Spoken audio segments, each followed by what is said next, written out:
talk to me about, just some of the concerns you have. I know that you said yesterday that just I don't expect this to be too long of a meeting. Yesterday you were eating. You left. Oh, Where'd you go, Austin? mm, Oh, hey, you're back. okay, cool. Wow. Um, but yeah, I don't know what happened there. That was weird. All right, so yeah, no, go ahead and just tell me some of the concerns you were having, like with your eating. I know you mentioned that you were just a little off the last few days. So, and then you mentioned specifically it was more so emotional. So tell me, has something like happened, like, kind of trigger that emotional eating or anything like that? It kind of comes in waves for me. Usually, when I first started my journey of working out, I cut out literally everything from sweet to any type of snack, chips, anything. I didn't eat any processed foods except for the weekend. So over time, I kind of put all that back in just because with the day to day activities, my son Elijah just trying to find something quick and in a hurry on the go. So I didn't eat still. I still was working out every day. So I kind of was able to maintain that. But since I'm not working out every day. I'm only doing 3 days a week. And those other days I don't do nothing. And then on top of that, I've gone heavily back to my sweets. I'm eating chips every single day. I had a Coke at least 3 days last week. Okay. And so then I knew I'm all out of whack. So, and I've been out of whack now I'd say for the last 2 months. And I put that, so I traveled in August. Elijah got sick in August. So I really wasn't working out like that either. So I don't know, I'm just all over the board. So it's a lot of things that came into play. And I feel like I can work out. Like I can work out every single day. But if I have my sweets and my snacks in there, like I'll see a difference, but I won't see a huge difference just because I'm working out. You get what Yeah. I'm saying? Yeah. No, I got you. I got you. Well, okay. So first things first, just give yourself a little bit of grace. There's been like it's been a little down for everybody. Specific, like everyone for specific reasons, like their own reasons and stuff. But um, just give yourself a little bit of grace. It's not like it's something you can't um, come back from. That is what I would focus on is like just kind of doing one thing at a time here and like just kind of focus on we're gonna move forward. So um in terms of your eating, what I would recommend is, I think a big part of like why you maybe bounce back to doing a lot of that like on a day to day, like the chips and the sweets and stuff like that, could be because initially, because you first started your fitness journey, you've been going pretty hard for like a year or two, haven't you? Yeah. So it was a year this past June of 2021. Okay, so since you started, if you took some extreme measures in the way of cutting all that out, then a lot of times if you just like cut it out and there's no like I guess way to kind of, plug it in to where you can still enjoy those things, like it's bound to kind of at some point like come back full forward. Hence the binging effect there. So I think one thing to do with you is I know we've kind of, circled around to a specific like meal structure and stuff for you. Uh, it sounds like you haven't said that you're like not doing that. You just said that you've been doing more of like other things. So I think the hardest part is just finding that 80-20 balance, right? So where like you can go through a week and kind of at 80% of the time work on the structure, getting your water, getting your food, things of that nature, and then there's 20% kind of letting that be some of the things that you treat yourself to. um because when you come into the gym, it's not like your performance is struggling. Like you look really good. I Mm-hmm. think body composition thing that you're probably referring to, I'd imagine. Mm-hmm. Uh, energy levels and stuff feel a little off as well. Do yours. Yeah, sometimes. Yeah.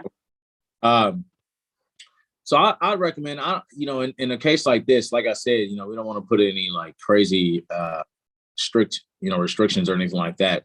I would say when it comes to the soft drinks, definitely. And what about this week? You had any of those? No, so my last drink was Saturday. I had a Coke Okay. on Saturday. I have not had anything since Saturday. Okay. Yeah. The I like when it comes to like actual. But I had 3 cupcakes yesterday. Okay. When it like edible foods and stuff, like that's something that I feel like anyone can work through. Those the soft drinks, I feel like, hey, let's try to definitely get rid of those. They just, there's not a ton of benefit to them at all. So if we can avoid those, that'd be great. I think. Do you like the little like bubblies, like the carbonated waters and stuff like that? I don't. See, I can stop drinking the soft drink. I think it was more of I'm thirsty and I didn't have my water while I was out. So let me get it the one time. And then after you have it that one time, you feel like, oh man, I haven't had this in a while. Let me go have another one the next day. I got you. Yeah. So when Okay. it comes to soft drinks, I can let that go. My issue is my sweet. Got you. Okay. So is it like an emotional thing, or is it like you just? I mean, do you just like the way they taste? I mean, is it? I think it's all the above, and it's readily there. So I have a 6-year-old, so I can't just wipe the stuff out of my house because he eats that. He likes chips. He likes donuts. He likes cookies. Yeah. So what if and I gotta be careful about it. It looks like your son is pretty like into the active game. Like when he came in here around and stuff with you. So have you thought about like trying to do like some kind of like not necessarily like a challenge, but like like setting a goal to where it's like you and him kind of doing that together? Like you're changing yours, so he's gonna change his. See, that's a good idea, but for him, the doctors are wanting him to eat more stuff that has fat on it. So I can't like restrict him right now. Right. Just got to get him the calories. But I do really well with challenges. So maybe you should do a challenge that's wiping out the sweets for a whole month or something. I do really well. Like it when I have a challenge, it's like it fuels me because I'm like, oh man, I gotta get this. But when there's nothing, I can't be by myself with the challenge because if I'm by myself, I'm like, I'm about to. My willpower is not good. Okay, so little bit of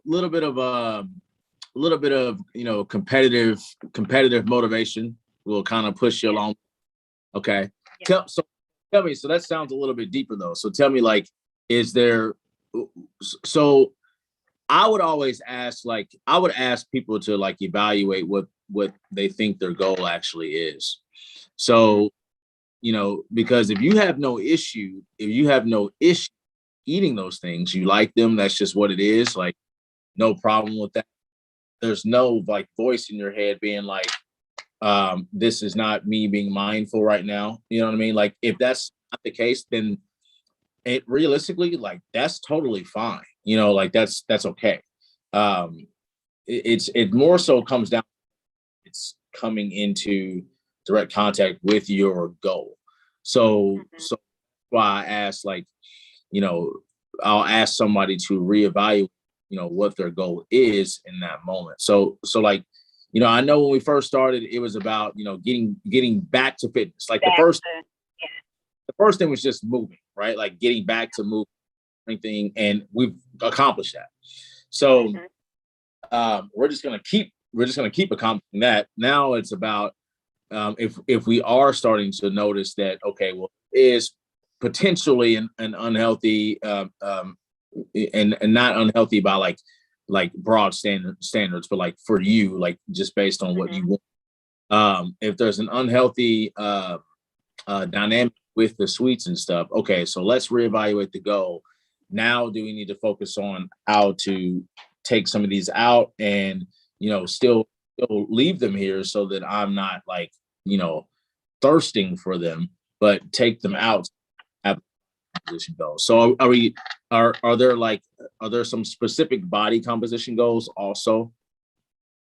I think now I can, if I mentally now, I think that would be my next step because I think that will then challenge me to not eat those sweets. So I guess now that would definitely be my next Okay. step of putting more of a goal on my weight, my midsection is the area that everything goes to when I start eating sweets. Yeah, I got you. So I think you said, and I remember you saying you don't have a membership outside of Mm-hmm. what we right. Let's see. Okay, cool. So I think one thing that we'll want to do is, with that being said, let's think about, 3 days a week in terms of training is great. Like it's not like it will suffice. It's sufficient. Not like excuse me. It's not like you need to do a ton more to get what you Mm-hmm. need, but like that you exercising more often, like kind of keeps you mentally engaged. Um, so I think what we'll do is you for the most part are coming Monday, Wednesday, Thursday, or Monday, Wednesday, Friday, right? Yeah. It's really been Monday, Wednesday, Thursday. yeah, Monday, Wednesday, Thursday. Okay, so what we'll do is I typically have like scheduled like more of a strengthening component on the days you're not here, but I think since we'll be at the house, do you have any like dumbbells, bands, and all that Yeah, I stuff do. there? Uh-huh. Cool. So what we'll do is just try to. I know that you're going to come here and we're going to get it in. So we'll make little, accountability points while you're here to say tomorrow, make sure that we're doing this. And it's easy like it's easy as me setting like an alarm or a reminder to where like you're getting that alarm to be like, hey, I need to be receiving a message from you, for an example. And if okay, she didn't do it, maybe you did, but if I don't receive the message, then I won't know. So it'll be as simple as me kind of setting a reminder on my end. um but also like you'll want to have something to consistently remind you too. So there's a reminder feature on the app that we have actually. So we'll just turn that kind of getting that notification, and it's like, hey, make sure you work. So I think like I said, I mean, you already said it, like the strength component, the movement, you got that down already. I just it'll keep you mentally locked in for the other stuff if you're doing additional movement on the backside. Um, Now that's tough because you're a parent, you're juggling multiple things, but we're gonna do our best to get it in. Now, with the food, okay. So I don't want to completely cut that stuff out. I know that you want to, but I'm afraid that you're not afraid, rather, but like my worry is that if we try and completely cut it out, that this will happen again. So Mm-hmm. what I'd like to do is what days, let's say you had a day in the week where you're like, you know what, I'm gonna have my, pizza night with my kiddo and a movie or something like that, or I'm gonna have my cupcake on this. What day in the week would you think would be best for you to do that on? It would probably be like either a Tuesday or a Thursday. What's going on those days? Tuesday, Thursday. Because you like Monday, you're moving, moving, moving because you're trying to get adjusted back to the week. And then Yeah. Tuesday, for me, it's kind of more of a melancholy day because my routine is back to normal on Monday, back to routine. So Tuesday, you're like, oh, just going through the motions for me. Okay, I got you. I got you. Okay, cool. That's perfect. So Tuesday and a Thursday, and then I guess is Thursday the same for you? Like Wednesday's at hump days, so it's Yeah. like Thursday's kind Mm-hmm. Wednesdays is the day that I either pick up Elijah or he goes to his dad on Wednesday. of. So then Thursday, I'm back to the same thing. Okay. I think Thursday is like, this is just a side note. I do think it's like a weird day. It's like just that day in between and Friday, which is the start of the weekend. You're just like, why hurry up Thursday be over? But anyway, sorry, that was goofy. Okay, cool. So Tuesday and Thursday. So like what we be looking to do is, in terms of moderation, I'd want to keep you down to like one, right?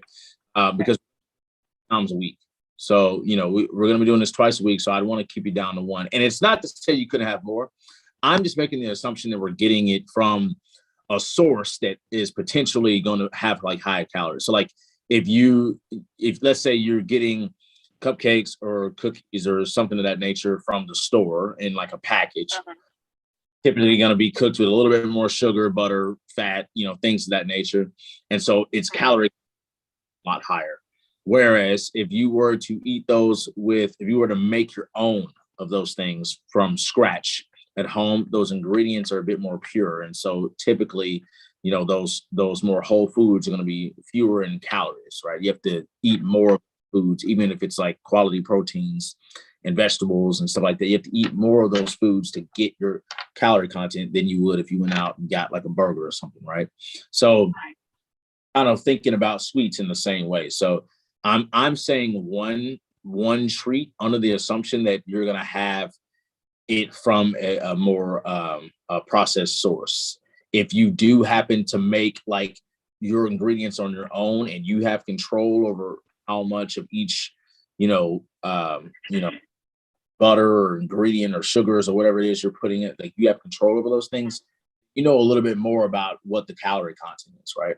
So that's ultimately what I mean by that. Then it becomes, all right, well, actually, I know exactly how many calories in here because I've measured everything out. So I can afford to have 2 or 3 to fit my calorie goal, as opposed to, just one, because I don't know what's in here, So let's just getting it from more of the source that your son would have on Tuesday, Thursday. Okay. So we keep that to 1 or 2. Okay. And then what we want to do is make sure that we're having food with it. So have your dinner before and like a big old glass of water. So if you can drink water, and these are just little tactics, right? They work if you do them, but simple tactics. They work if you do them. If you can drink, let's say a glass of water, 8 ounces before you start eating, and then you have your food and you're trying to, I would imagine you'll need to eat faster than someone who is not trying to navigate a 5 or 6 year old individual. You need to eat a little bit faster that person. But let's say you can, try and stretch your eating between 15 and 20 minutes. Well, you've given your body time to like actually feel full. So now full, and you have water before and during your food. And, so now at this point, you're like, oh, okay, I actually feel full. Do I really want right? So now it's going to be more about questioning whether or not, it's necessary not because is it necessary for my goals or is it necessary because I feel full as hell right now? You know what I mean? So we prioritize your main meal and then reassess following that. Okay. Kind of see where that takes you. Right. But we'll plan on Tuesday, Thursday kind of being like your treat day. And then that way you have something to look forward to. And it's less about, I got to do all this now because I won't get it in later. So have Tuesday, Thursday is your night or whenever you have it to kind of look forward to. I'd recommend dinner time. And then, really putting in a focus on what you're doing before those things and how that can help you out. I'm trying to think. I think that was pretty much it. I'm gonna draw up a little plan for you, or rather, just kind of email everything that we talked about today because there's still a couple of tactics weekend here. Okay. And then other than that, was the little tip on that a little helpful for you? Yeah. No, that was. Thank you. Yeah, absolutely. Okay, cool beans. All right. Well, Tiffany, let's do this. Let's reach again. If you have the same time available next week, can we check in week at 1:30? Yep. Hey. Okay, cool. All right. I'll get you on the schedule and see you tomorrow. Okay. Yeah. All right. Bye.